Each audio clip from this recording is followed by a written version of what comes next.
아멘. 감사합니다. 사람은 무언가를 의지하며 살아가도록 만들어졌습니다. 그것이 돈일 수도 있고 자기의 직업일 수도 있습니다.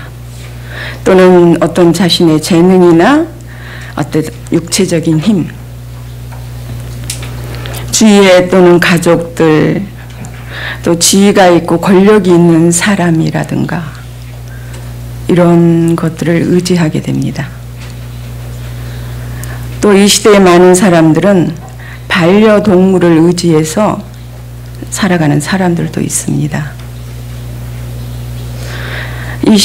그런데 이 모든 것이 언제나 변함없이 우리의 의지의 대상이 될 수 있느냐? 우리도 오늘 아까 찬송했지만 영원히 의지할 분, 우리 하나님. 그런 것들은 우리의 의지의 대상이 되지 못합니다. 영원할 수 없습니다. 우리에게 만족을 주지 않습니다.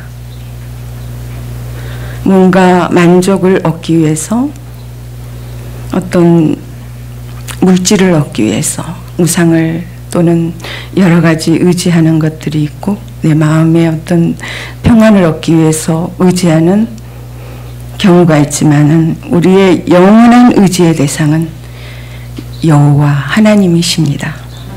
시편 기자는 이렇게 말했습니다. 귀인들을 의지하지 말고 도울 힘이 없는 인생도 의지하지 말라. 연세 드신 분들은 자녀를 의지할 수도 있습니다.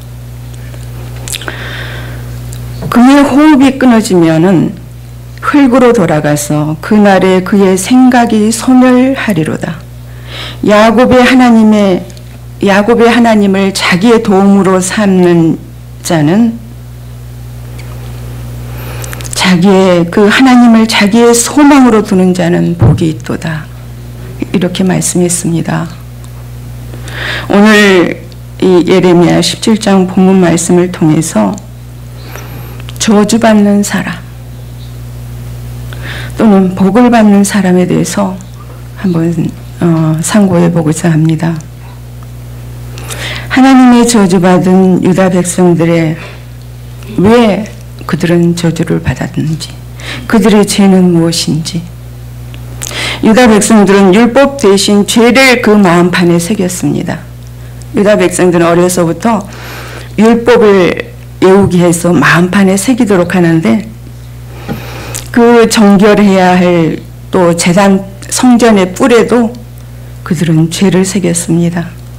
오늘 1절에 보면은 그들의 죄는 금강석 철필로 기록되되 돌에다 새겨서 지워질 수도 없는, 그들의 마음판에, 그들의 성전 뿔에 정말 지워지지 않을 그런 죄를 새겼습니다.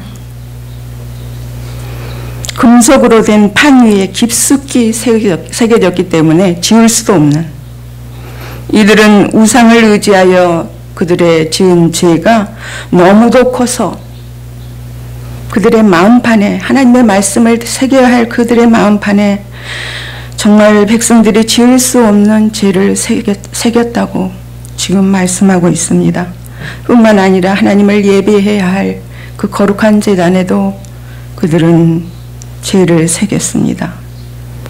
이들이 회개하고 돌이키기를 예레미야 선지자는 계속해서 외쳤지만 하나님의 음성을 듣지 않는 이 백성들은, 하나님은 이제 그 유다 모든 소유를 빼앗고 그 약속의 땅에서 쫓아내시고 먼 타국으로 끌려가서 그들이 온수를 섬기게 될 것이라고 합니다.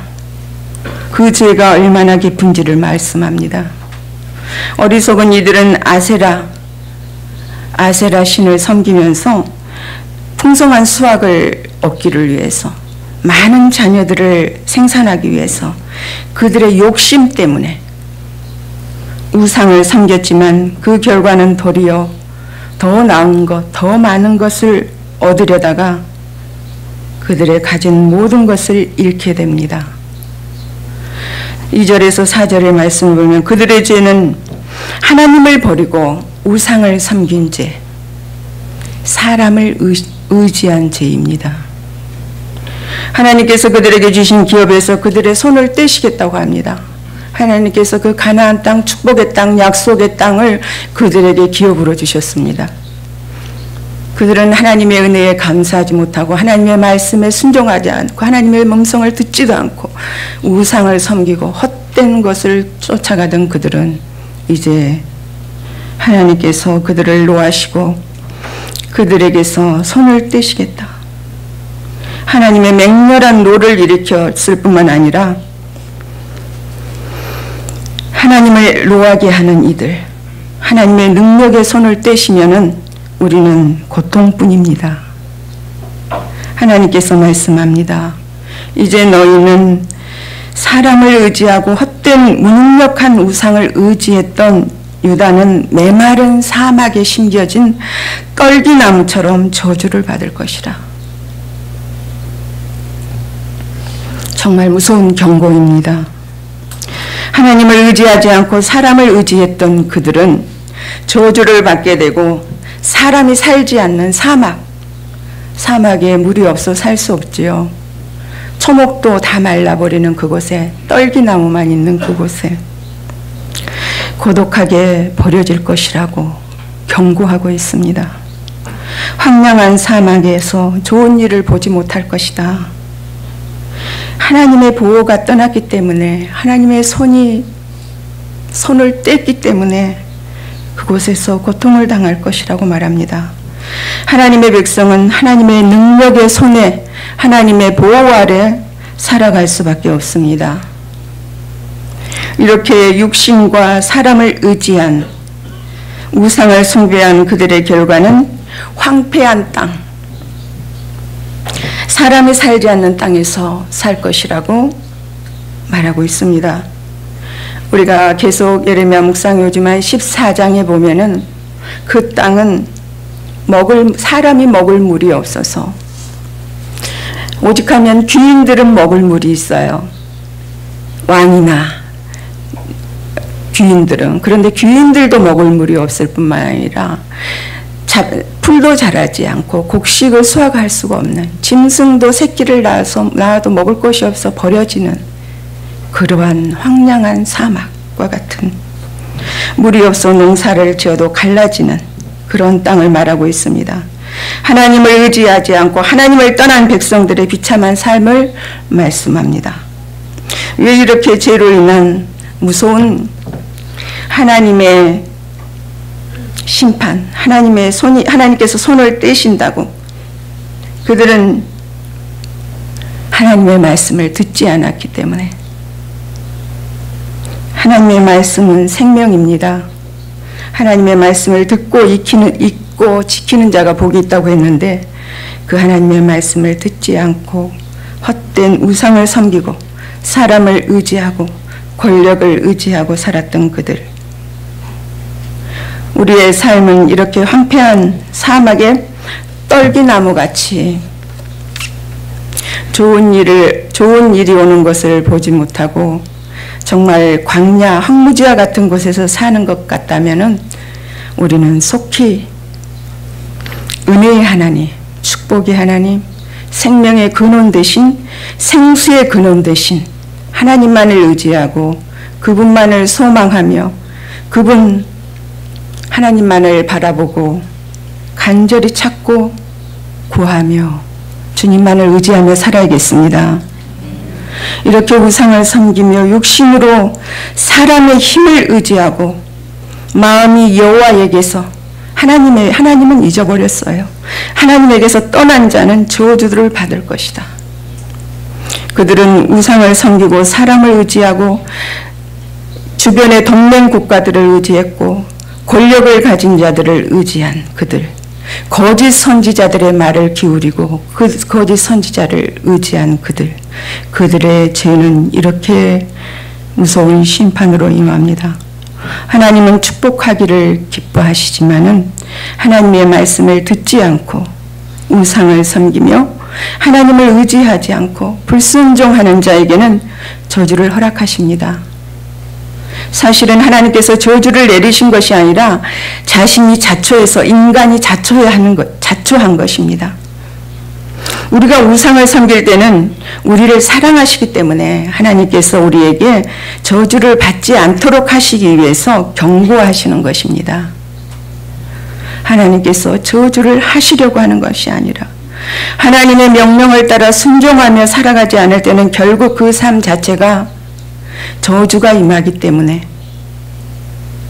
하나님과의 관계가 단절된 삶, 세상의 헛된 것들을 쫓아가며 그것을 추구하고 살아가는 그런 육신의 욕망을 쫓아가는 것들을 통해서 그 삶의 악한 열매가 나타나는데 그것이 곧 하나님의 저주입니다. 이렇게 사는 것은 인간이 하나님을 잊어버렸기 때문입니다. 그 결과는 고통과 궁핍함 가운데서 처하게 될 것입니다. 예수님은 이렇게 우리에게 생명을 얻게 하실 뿐만 아니라 더 풍성히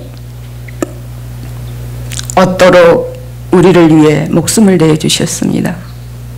그 풍요로운 것은 물질적인 것만이 아니라 늘 샘솟는 우리 심령 가운데 기쁨과 평강, 하나님으로부터 오는 세상에서 얻을 수 없는 그런 은혜, 이 풍요로운 복을 누리며 살 수 있도록 우리는 항상 하나님만을 의지하고 하나님만을 소망하며 살아가는 우리 하나님의 백성들이 되어야 되겠습니다. 영적으로 내 심령이 황폐합니까? 정말 샘솟는 기쁨, 은혜, 감사 정말 충만합니까? 하늘의 기쁨과 평강이 내 속에 있습니까?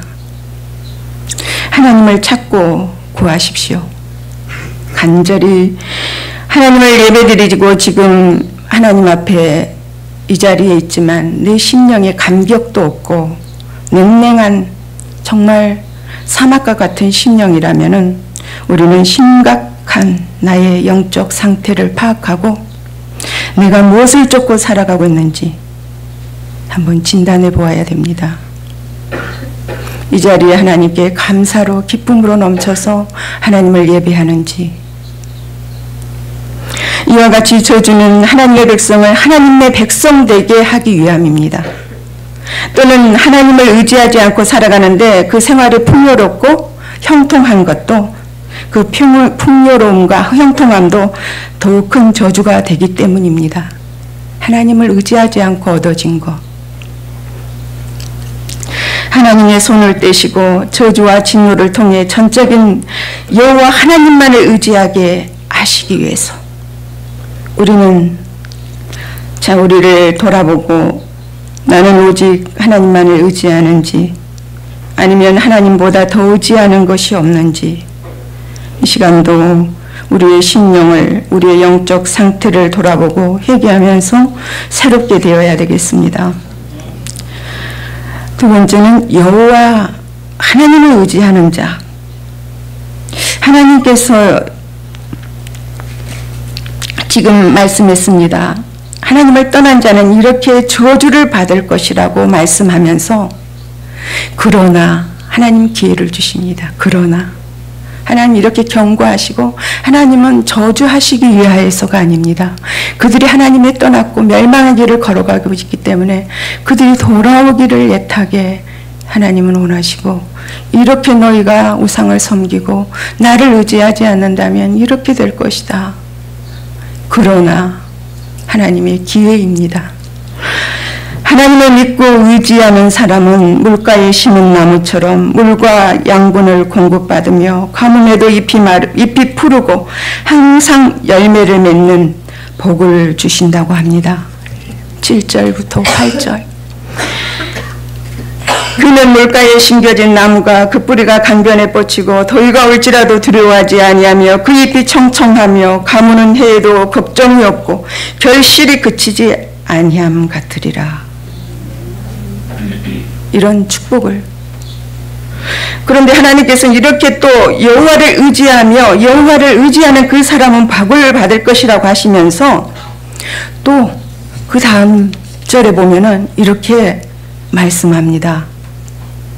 9절에서 11절 보면 이렇게 우상을 떠나고 이제 나만을 의지하면은 내가 이렇게 복을 주실 것이다. 그런데 만물보다 거짓되고 심히 부패한 것은 마음이라. 누가 능히 그를 알리오마는 나 여호와는 심장을 살피며 폐부를 시험하고 각각 그 행위와 그 행실대로 보응하나니. 우리는 스스로 나는 하나님을 의지하고 하나님만을 소망하며 그분만을 정말 섬기며 산다고 할 수 있습니다.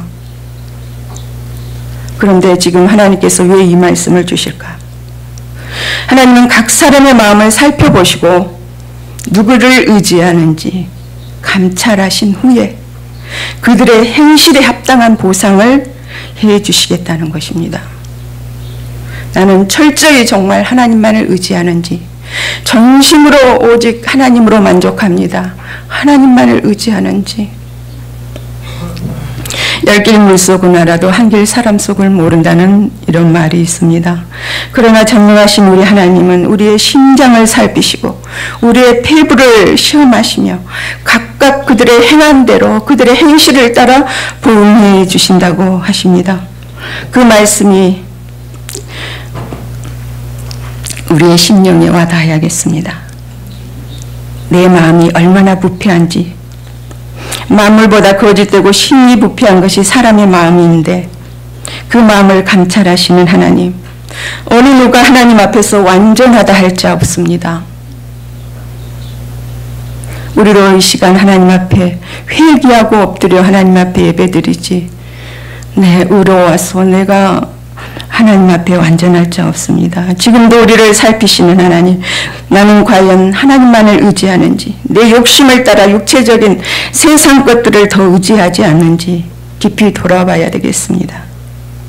오늘도 예배를 드리면서 하나님께 감사로 예배드리기보다 하나님 내가 이렇게 예배드리는데 이런 복을 주십시오. 내 속에 이런 이기적인 마음이 없는지, 하나님께 이렇게 계속되는 하나님의 심판의 말씀을 주시는데 나는 괜찮아. 나는 하나님을 예배하고 나는 그래도 하나님만을 의지하고 살고 있어. 그러나 하나님께서 보실 때에 다를 수 있습니다.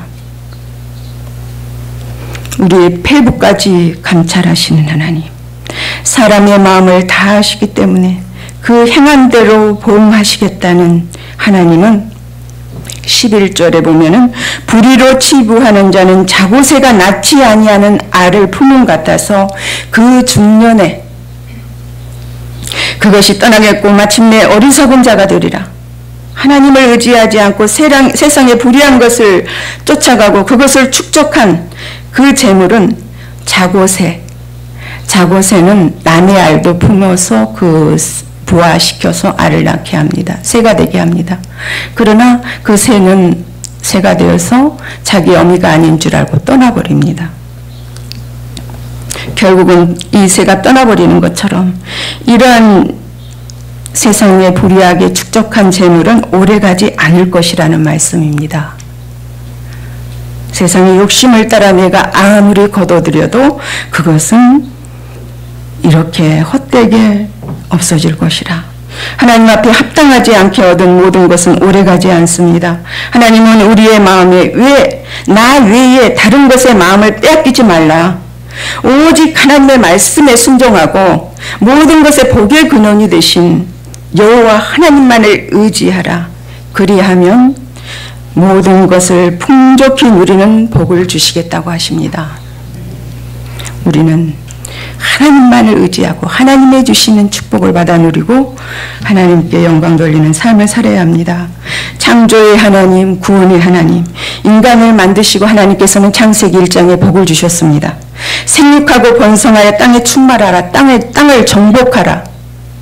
바다의 물고기와 하늘의 새와 땅에 움직이는 모든 것을 다스리라고 했습니다.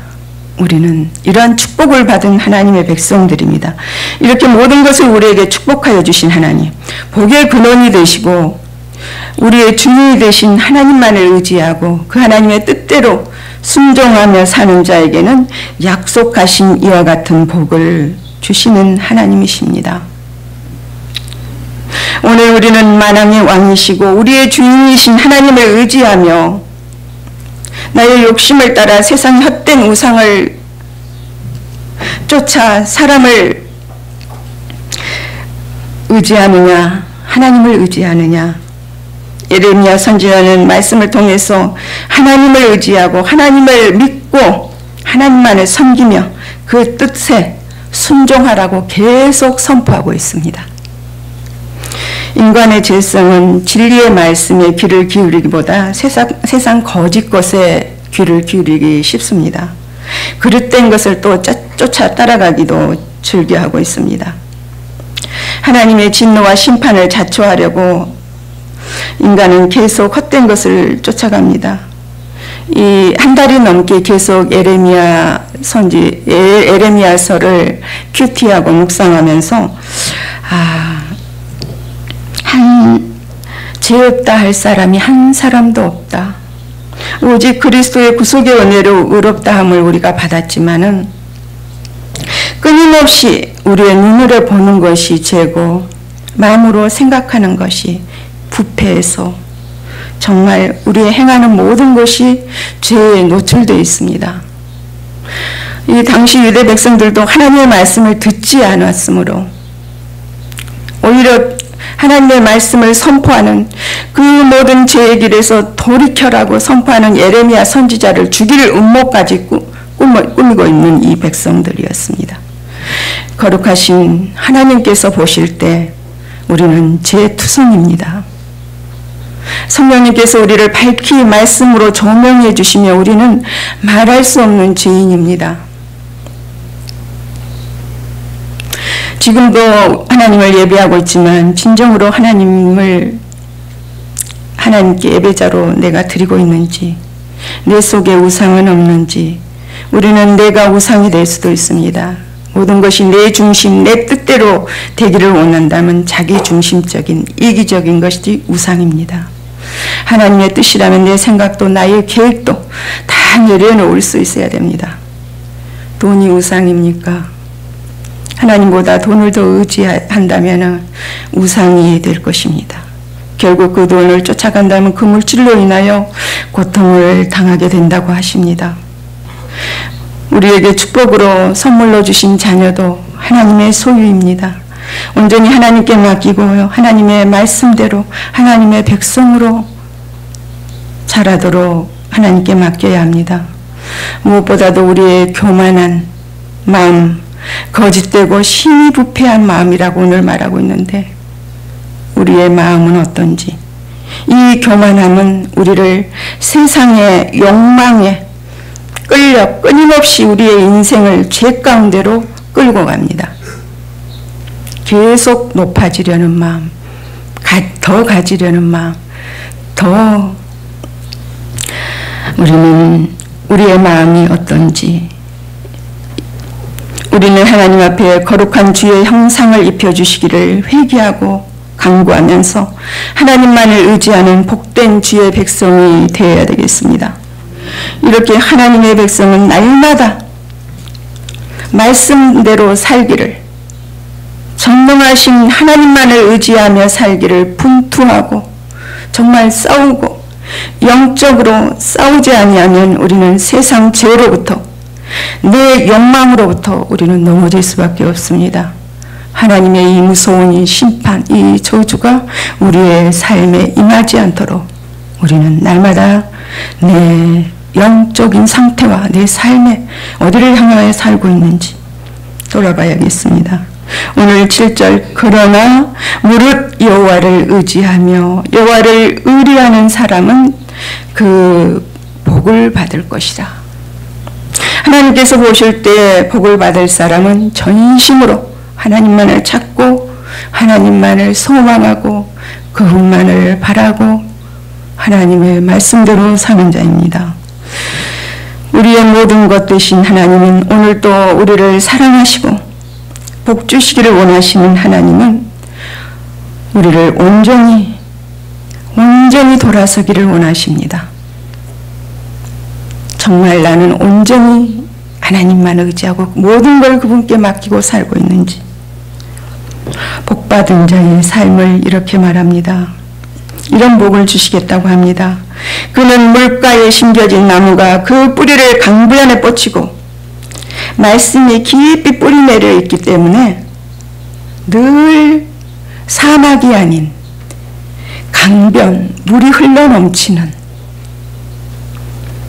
늘 생수가 흘러넘치는, 더위가 올지라도 들어오지 아니하며 그 잎이 청청하여 마르지 않고 비가 오지 않아 가뭄에도 걱정이 없고 결실이 끊어지지 아니함 같으리라.